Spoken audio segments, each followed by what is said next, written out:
कोणत्याही प्रास्ताविक अभिवादनात वेळ न घालवता थेट त्या परमपवित्र ऊर्जेला अनुभवूया, जी एका उच्चारात संपूर्ण सृष्टीत चैतन्याचा संचार करते.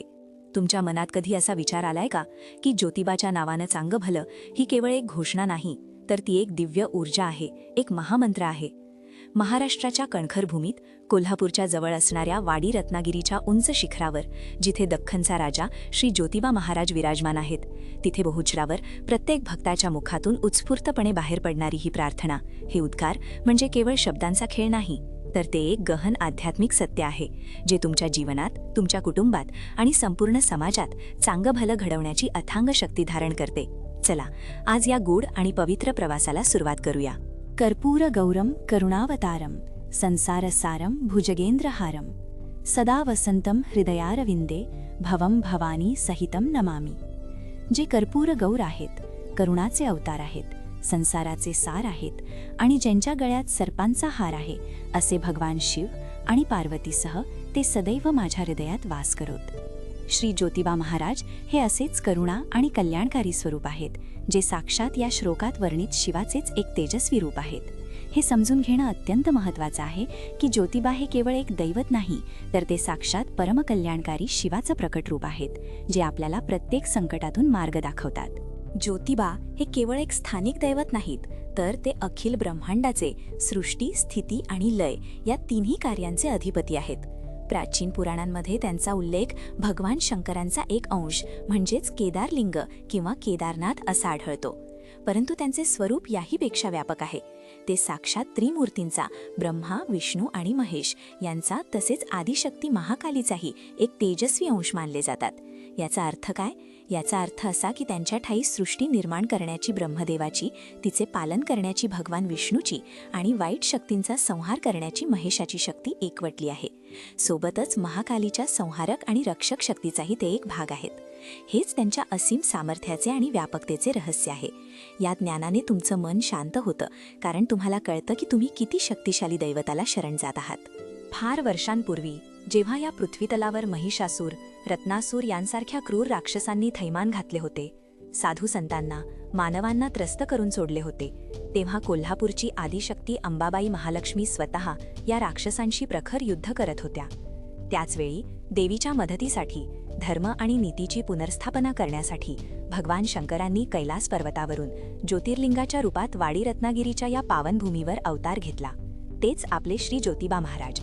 ज्योत हा शब्द केवळ अग्नी नव्हे, तर तो ज्ञानाचा, तेजाचा, सकारात्मकतेचा आणि साक्षात परब्रह्माच्या चैतन्याचा प्रतीक आहे.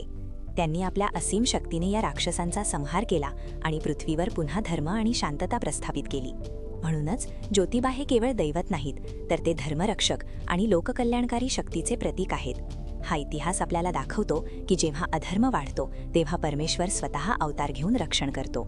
श्री ज्योतिबांचे मंदिर कोल्हापूर जवळच्या वाडी रत्नागिरी नावाच्या 333 मीटर उंच अशा डोंगरावर विराजमान आहे.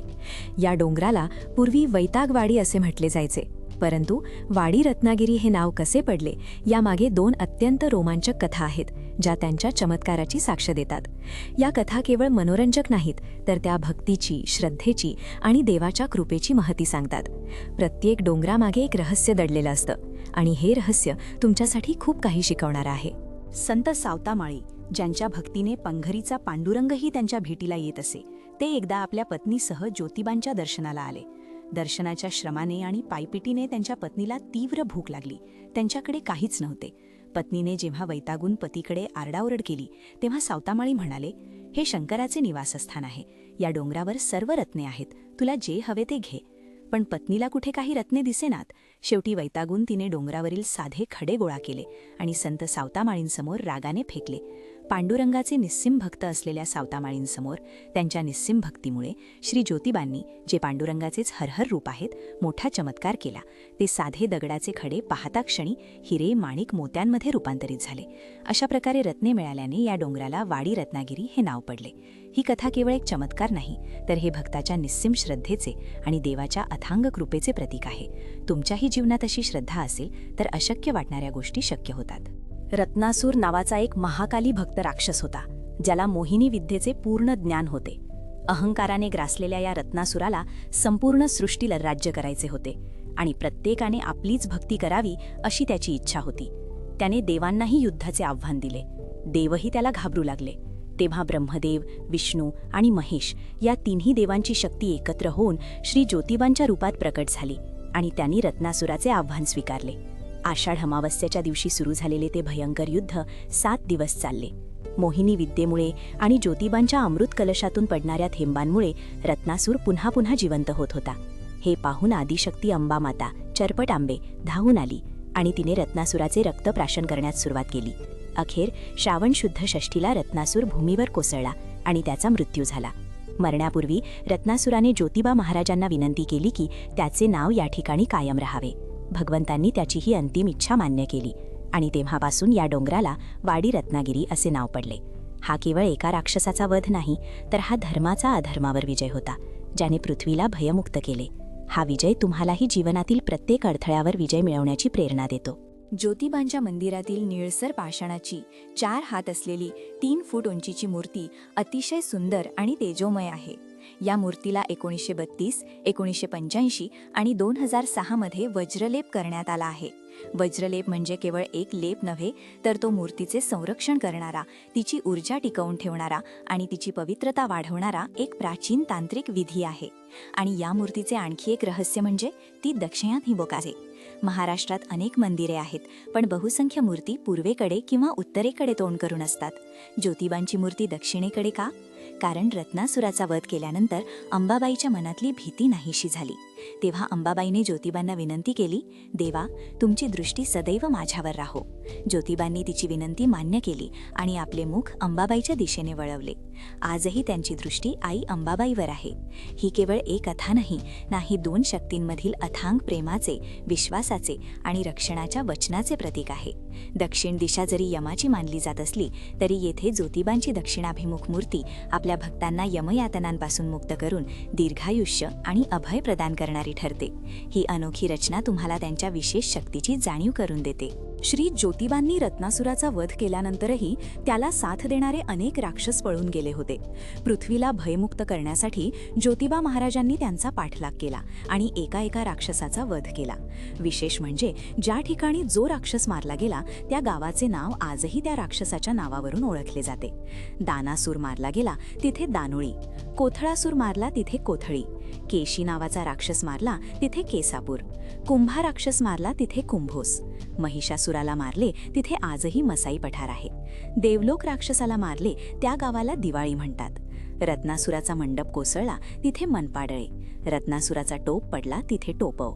सांगली जिल्ह्यातील वारणा नदीकाठी कंदासुराचा वध झाला ते ठिकाण कांदे नावाने प्रसिद्ध आहे. मंगळासुराचा वध झाला ते मांगले गाव. ही सर्व गावे वाडी रत्नागिरीच्या परिसरातच आहेत. याचा अर्थ या संपूर्ण परिसरातून ज्योतिबांनी राक्षसांचा नायनाट करून पृथ्वीला भयमुक्त केले, धर्माची पुनर्स्थापना केली. ही गावं केवळ नावं नाहीत, तर ती ज्योतिबांच्या पराक्रमाची आणि तुमच्या सुरक्षिततेची साक्ष देतात. श्री ज्योतिबा महाराजांना एक शुभ्र तेजस्वी घोडा असतो. त्यांच्या पहिल्या घोड्याचे नाव उन्मेष होते, ज्याचे हृदयविकाराच्या झटक्याने निधन झाले. त्यानंतर देवासाठी योग्य घोडा शोधणे हे एक मोठे कार्य असते, कारण त्याचे काही विशेष गुणधर्म असणे आवश्यक आहे. देवाचा घोडा शुभ्र पांढरा असावा लागतो, बलवान, शक्तिमान आणि तेजस्वी असावा लागतो. विशेष म्हणजे त्याच्या संपूर्ण शरीरावर फक्त 2च काळे डाग असावे लागतात. आणि महत्त्वाचे म्हणजे त्या घोड्यावर यापूर्वी कधीही कुणीही बसलेले नसावे. तसेच लाखो भक्तांच्या दर्दीत न घाबरणारा शांत स्वभावाचा तो असावा लागतो. अशा विशेष गुणांनी युक्त घोडाच श्री ज्योतिबा महाराजांसाठी निवडला जातो. हा घोडा केवळ एक वाहन नसून तो ज्योतिबांचा वेगवान, शक्तिशाली आणि पवित्र स्वरूपाचे प्रतीक आहे, जो धर्मरक्षणासाठी सदैव सज्ज असतो. हा घोडा तुम्हाला देवाच्या शक्तीचा वेग आणि त्यांची तत्परता दाखवतो. तुम्ही एप्रिल महिन्यात कोल्हापूरला होणारी श्री ज्योतिबांची भव्य यात्रा पाहिली आहे का? लाखो भक्त महाराष्ट्राच्या कानाकोपऱ्यातून, देशाच्या विविध भागांतून इथे येतात. उंच आकाशात गुलाल उधळतात आणि एक सुरात गर्जना करतात, ज्योतिबाच्या नावानं चांगभलं. काय आहे या घोषणेमागील गहन अर्थ? चांगभलं हा शब्द काही जण पंजाबी चंगा भला या शब्दाशी जोडतात, ज्याचा अर्थ सर्व काही चांगले होवो असा आहे. तर काही जण असे मानतात की जेव्हा ज्योतिबा महाराजांनी राक्षसांचा वध करून पृथ्वीला भयमुक्त केले तेव्हा सर्व मानवजातीला, ऋषीमुनींना चांगलं झालं असा आनंद झाला. त्या आठवणीतूनच चांगभलं हा गजर सुरू झाला. परंतु या घोषणेमागे एक गहन आध्यात्मिक आणि वैज्ञानिक सत्य दडले आहे. ज्योतिबाच्या नावानं चांगभलं ही केवळ एक घोषणा नाही, तर ती एक सामूहिक प्रार्थना आहे, एक सकारात्मक ऊर्जा आहे, एक महासंकल्प आहे. जेव्हा लाखो भक्त एकाच धैर्याने, एकाच श्रद्धेने, एकाच सुरात ही घोषणा देतात, तेव्हा त्यातून उत्पन्न होणारी स्पंदने, ती सामूहिक ऊर्जा संपूर्ण वातावरणात सकारात्मकतेचे एक अभेद्य वलय निर्माण करते. आधुनिक विज्ञान, क्वांटम फिजिक्स आणि न्यूरोसायन्स हे सांगते की आपले विचार आणि शब्द हे ऊर्जा आहेत. जेव्हा आपण सातत्याने चांगभलं म्हणतो तेव्हा आपण केवळ आपल्यासाठी नव्हे, तर समाजातील प्रत्येक व्यक्तीसाठी, निसर्गातील प्रत्येक जीवांसाठी कल्याण आणि शुभचिंतन करत असतो. ही ऊर्जा तुमच्या आजूबाजूला एक संरक्षक कवच निर्माण करते, जे नकारात्मक शक्तींना दूर ठेवते आणि सकारात्मकतेला आकर्षित करते. तुम्हाला फक्त या मंत्रावर विश्वास ठेवायचा आहे आणि त्याचं महत्त्व समजून घ्यायचं आहे. आपल्या संस्कृतीत केवळ बाह्य उपचारांना महत्त्व नाही, तर अंतःकरणातील शुद्ध भक्तीला आणि सात्विक मनाला अधिक महत्त्व आहे. ज्योतिबा महाराजांची उपासना कशी करावी हे मी तुम्हाला सांगतो. सकाळी लवकर उठून स्नान झाल्यावर स्वच्छ वस्त्रात देवासमोर बसावे. एक दिवा प्रज्वलित करून शांत मनाने ज्योतिबा महाराजांचं स्मरण करावे. ओम नमो भगवते ज्योतिर्लिंगाय नमः किंवा ओम श्री केदारेश्वराय नमः या मंत्राचा 11, 21 किंवा 108 वेळा जप करावा. हे मंत्र केवळ शब्द नाहीत, तर शिवशक्तीचे, चैतन्याचे आणि कल्याणकारी ऊर्जेचे स्पंदन आहेत, जे तुमच्या शरीरातील चक्रांना जागृत करतात आणि मन शांत करतात. ही एक सोपी तरीही अत्यंत प्रभावी पद्धत आहे, ज्यामुळे तुम्ही देवाशी एकरूप होता. ज्योतिबा महाराजांना गूळ, खोबरं, साखर आणि पिवळ्या फुलांचा हार विशेष प्रिय आहे. कोणतेही मोठे किंवा खर्चिक विधी करण्याची गरज नाही. श्रद्धेने आणि भक्तिभावाने अर्पण केलेला हा साधा नैवेद्यही त्यांना अत्यंत प्रिय असतो. आपल्या आणि कुटुंबाच्या कल्याणासाठी, उत्तम आरोग्य, समृद्धी, शांती आणि यशासाठी ज्योतिबा महाराजांच्या चरणी स्वच्छ मनाने प्रार्थना करावी. आपल्या मनोकामना त्यांच्यासमोर ठेवाव्यात. चांगभल्याचा उच्चार मनात आणि बाणीतून ज्योतिबाच्या नावानं चांगभलं ही घोषणा सातत्याने करावी. यामुळे तुमच्या आजूबाजूला सकारात्मक ऊर्जेचं वलय निर्माण होईल, जे तुमच्या सर्व कार्यांमध्ये शुभ घडवून आणेल. लक्षात ठेवा, देवाला तुमच्या खर्चाची नव्हे, तर तुमच्या मनाची शुद्धता हवी आहे. शक्यता असल्यास वर्षातून एकदा वाडी रत्नागिरीला जाऊन ज्योतिबा महाराजांचे प्रत्यक्ष दर्शन घ्यावे. या यात्रेचा उद्देश केवळ पर्यटन नसून तो एक आत्मशुद्धीचा, श्रद्धेचा आणि सकारात्मक ऊर्जा ग्रहण करण्याचा अनुभव असतो. दख्खनच्या राजाचा राजेशाही थाट आणि भव्य यात्रा अनुभवणे हा तुमच्या जीवनातील एक अविस्मरणीय क्षण ठरेल. या प्रवासात तुम्हाला केवळ देवच नाही, तर स्वतःलाही शोधता येतं. ज्योतिबा महाराजांच्या कृपेने केवळ आध्यात्मिकच नव्हे, तर भौतिक लाभही प्राप्त होतात. ते आपल्या भक्तांसाठी काय चांगभलं करतात ते जाणून घ्या. ते वाईट शक्तींपासून, संकटांपासून, शत्रूंपासून आणि नकारात्मक प्रभावांपासून आपल्या भक्तांचे अभेद्य रक्षण करतात. ते एक अभेद्य कवच आहेत. अनेक भक्तांना ज्योतिबांच्या कृपेने असाध्य रोगातून मुक्ती मिळाल्याचे अनुभव आहेत. त्यांना वैद्यनाथ स्वरूप देखील मानले जाते, जे रोगराई दूर करून आरोग्य प्रदान करतात. श्रद्धापूर्वक केलेल्या नवसाला ते पावतात आणि भक्तांच्या मनोकामना पूर्ण करतात, अशी दृढ श्रद्धा आहे. आर्थिक भरभराट, व्यवसायात यश आणि कौटुंबिक सौख्य ते प्रदान करतात.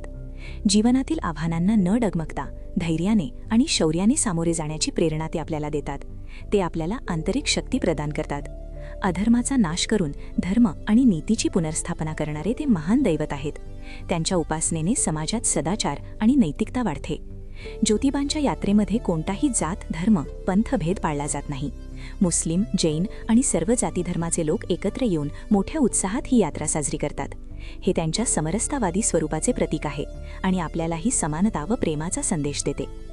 ग्वाल्हेरचे शिंदे, कोल्हापूरचे छत्रपती संभाजीराजे, हिम्मत बहादूर चव्हाण यांसारख्या अनेक राजे महाराजांचे ते कुलदैवत आहेत. महादजी शिंदे यांसारखे पराक्रमी सेनानी, जे दिल्लीचा बादशाह कोण असावा हे ठरवत होते, तेही कोणतीही मोहीम सुरू करण्यापूर्वी श्री ज्योतिबांना प्रसाद अर्पण करत होते. अनेक राजांनी त्यांना शेकडो एकर जमीन, 364 रावांचा महसूल इनाम म्हणून दिला होता. हा इतिहास त्यांच्या अफाट सामर्थ्याची आणि प्रभावाची साक्ष देतो. ज्योतिबांचा गुलाल केवळ एक रंग नाही, तर तो त्यांची ऊर्जा आहे. हा गुलाल तुमच्या माथ्यावर धारण केल्यास तो तुम्हाला वज्रलेपाप्रमाणे संकटांपासून वाचवतो. दृढ विश्वास आणि भक्ती असेल तर हे दैवत क्षणाचाही विलंब न करता तुमच्या मदतीसाठी धावून येईल, तुमच्या आयुष्यात चांगभलं घडवून आणेल. हे सर्व लाभ फक्त विश्वास आणि भक्तीने मिळतात, हे विसरू नका. यत्र योगेश्वरः कृष्णः यत्र पार्थो धनुर्धरः तत्र श्रीर्विजयो भूतेहि ध्रुवा नीतिर्मतिर्मम. अर्थात जिथे योगेश्वर श्रीकृष्ण आहेत, जिथे धनुर्धारी अर्जुन आहे, तिथेच ऐश्वर्य, विजय, शाश्वत नीती आणि दृढ बुद्धी असते. याच न्यायाने जिथे ज्योतिबांसारखा योगेश्वर आहे आणि जिथे भक्ताची निष्ठा आहे, तिथे निश्चितच चांगभलं घडतं.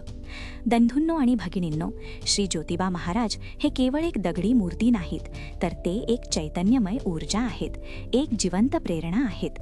त्यांचे स्मरण, त्यांची उपासना आपल्याला केवळ भौतिक सुखच नाही, तर आत्मिक शांती आणि जीवनात सकारात्मकताही प्रदान करते. चला, आपणही आपल्या आचरणातून आणि विचारातून चांगभलं घडवूया. आपल्या कुटुंबासाठी, समाजासाठी, देशासाठी आणि या सृष्टीतील प्रत्येक जीवासाठी चांगभलं इच्छूया. तुमच्या जीवनात सदैव चांगभलं होवो, हीच त्यांच्या चरणी प्रार्थना. ज्योतिबाच्या नावानं चांगभलं, ज्योतिबाच्या नावानं चांगभलं, ज्योतिबाच्या नावानं चांगभलं. कर्मण्येवाधिकारस्ते मा फलेषु कदाचन मा कर्मफल हेतुर्भूर्भू मा ते संगोस्त्व कर्मणी. याचा अर्थ असा की आपले कर्म करण्यावरच तुमचा अधिकार आहे, त्याच्या फळांवर कधीच नाही. तुम्ही कर्मफळाचे कारण बनू नका आणि निष्क्रियतेत आसक्त होऊ नका. ज्योतिबा महाराजांची सेवा करताना किंवा कोणतेही शुभ कार्य करताना हेच स्मरणात ठेवा की आपले कर्म शुद्ध असावे. फळाची चिंता न करता निष्ठेने आपले कार्य करत रहा, तेव्हाच खऱ्या अर्थाने चांगभलं घडेल. ओम नमः शिवाय.